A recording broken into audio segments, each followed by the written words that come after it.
Guys Bharat में scammer का scam करने का तरीका बहुत सारा है। उसमें से एक आता है सिक्का स्कैम। ये स्कैम वही जान पाता है जिसके साथ ये स्कैम होता है। अगर आप इस स्कैम के चक्कर में पड़ते हैं तो आपका सब कुछ बर्बाद हो जाएगा, आपका सब कुछ लूट जाएगा, यहाँ तक कि आपका घर बार भी बिक जाएगा। क्योंकि ऐसी घटना मेरे साथ भी हुआ था। आप देख सकते हो मेरे पास इतने सारे सिक्के हैं, जिसमें कुछ पुराने सिक्के हैं, कुछ नए सिक्के हैं, और इसमें मेरा कुछ पुराने नोट भी है, कुछ नए नोट भी है। तो इसको बेचने के चक्कर में मेरे साथ बहुत बड़ा स्कैम हो गया। तो आखिर मेरे साथ कैसे स्कैम हुआ और कैसे यहाँ पर स्कैमर अलग अलग तरीके से आपके साथ ये नोट स्कैम करता है या फिर सिक्का स्कैम करता है, सब कुछ जानेंगे। बस आपको इस वीडियो को अंत तक देखना है।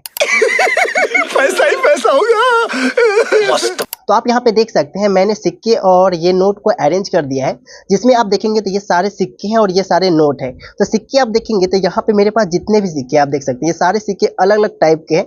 कोई 25 पैसा है, कोई 1 आना है, कोई 10 रुपया है, कोई इस तरीके से। और सारे जो ये सिक्के हैं अलग अलग टाइप के हैं। बहुत सारे जो है ये इधर का आप देखेंगे तो ये सब पुराना पुराना सिक्के हैं, और इधर आप वाला देखेंगे ये सब नोट, ये सब सिक्के जो है ये सब तो अभी नए चल रहा है। पर ये सब जो नोट है सिक्के पुराने हो चुके हैं, और ये वाला जो सिक्के आप देखेंगे बहुत पुराने हो चुके हैं, बहुत पुराने। ये सिक्के तो बहुत ही पुराने हैं। और इधर आप देखेंगे नोट की हम बात करें तो मेरे पास नोट ज़्यादा पुराना नहीं है, पर ये 20 का नोट आपको इधर वर्तमान में नहीं दिखेगा। आप वर्तमान का नोट आप देख सकते हैं, कुछ ऐसा होता है, स्क्रीन पे लगा देंगे। और ये पिछले साल मतलब कि कुछ पुराना 5 का से है, ये भी सब भी देखेंगे तो 5 का है, जो कि अधिकतर अलग अलग टाइप का ही है। तो आप देखो स्कैम कैसे होता है। तो स्कैम की शुरुआत होता है सोशल मीडिया से।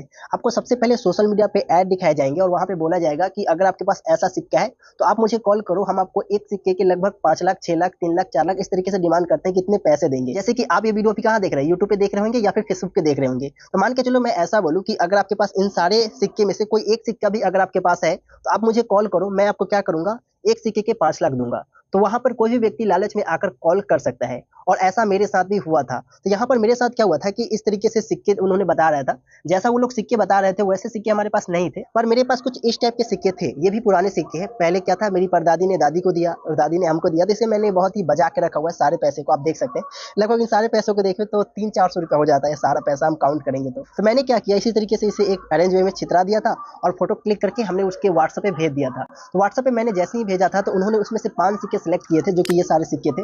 आप यहाँ पे देख सकते हो 10 पैसे के सिक्के हैं, 25 आने के सिक्के हैं, और यहाँ पर आप देख सकते हो 2 पैसा है। इस तरीके से ये सिक्के को क्या किया, उन्होंने एक टिक कर दिया और बोला कि इन सिक्कों आप बेच सकते हो। और उन्होंने बताया था कि हम आपको एक सिक्के का 3 लाख रुपया देंगे। जैसे कि 3 लाख का होगा तो 3 लाख, 6 लाख, 3 का 9, 3 का 12, 3 5 15, 3 छक 18 और 21 लाख पूरा हमारे पास पैसा हो रहा था। आप सोचो एक आम व्यक्ति के लिए 21 लाख रुपया बहुत मायने रखता है। तो इन सारे नोट को उन्होंने रिजेक्ट कर दिया, पर ये 5 नोट को उन्होंने बोला था कि अगर आप बेचना चाहोगे तो हम आपको पूरे 21 लाख रुपया देंगे। तो फिर हम वहाँ पे हाँ कह देते हैं कि चलो हम बेचने के लिए तैयार हैं।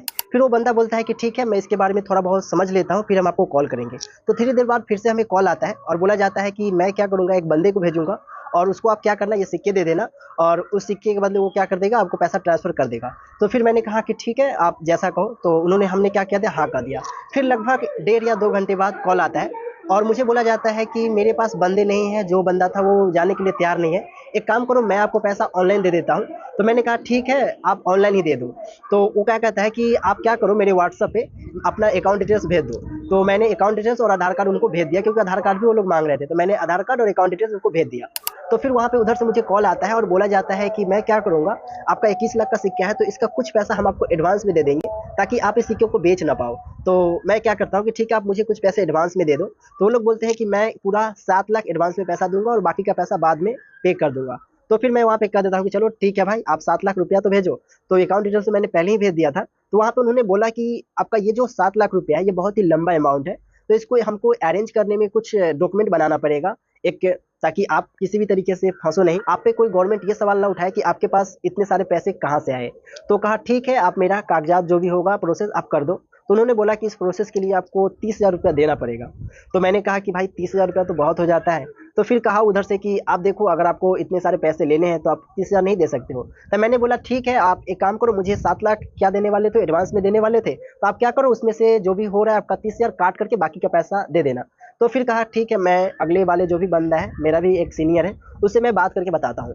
फिर लगभग 15 मिनट बाद मुझे कॉल आता है और बोला जाता है कि नहीं, ऐसा कंपनी नहीं करती है, आपको क्या करना होगा, पहले पैसा देना पड़ेगा। तो हम वहाँ पे समझ गए थे कि ये बहुत बड़ा स्कैम है, और मेरे पास ऐसे भी पैसे नहीं थे कि मैं उसे भेजूंगा, और मैंने वहाँ पे पैसा नहीं भेजा। क्योंकि जहाँ पर भी आपसे पहले पैसा मांगने लगे, समझ लेना वो बहुत बड़ा स्कैम है। पैसा की डिमांड किया, समझ लो कि वो स्कैम है। तो अब सोचो कि अगर मैं वहाँ पे पैसा भेज देता तो क्या होता। तो अगर हम वहाँ पे पैसा भेजते तो वो लोग क्या करते कि फिर से अगर मैं उसे कॉल करता कि मेरा 7 लाख रुपया क्यों नहीं आया, तो फिर से वो लोग बोलेंगे कि आपको जीएसटी लगेगा, वो जीएसटी आपको फिर भेजना पड़ेगा। फिर आप मान के चलो बहुत ज़्यादा रिक्वेस्ट किया तो आप फिर से जीएसटी चार्ज भेज दिए। तो जब आप फिर से जीएसटी चार्ज भेज दोगे तो फिर से कोई अलग बहाना मारेगा। और तो आई होप कि इस तरीके के स्कैम से आप बच के रहेंगे। चलो मिलेंगे नेक्स्ट वीडियो में।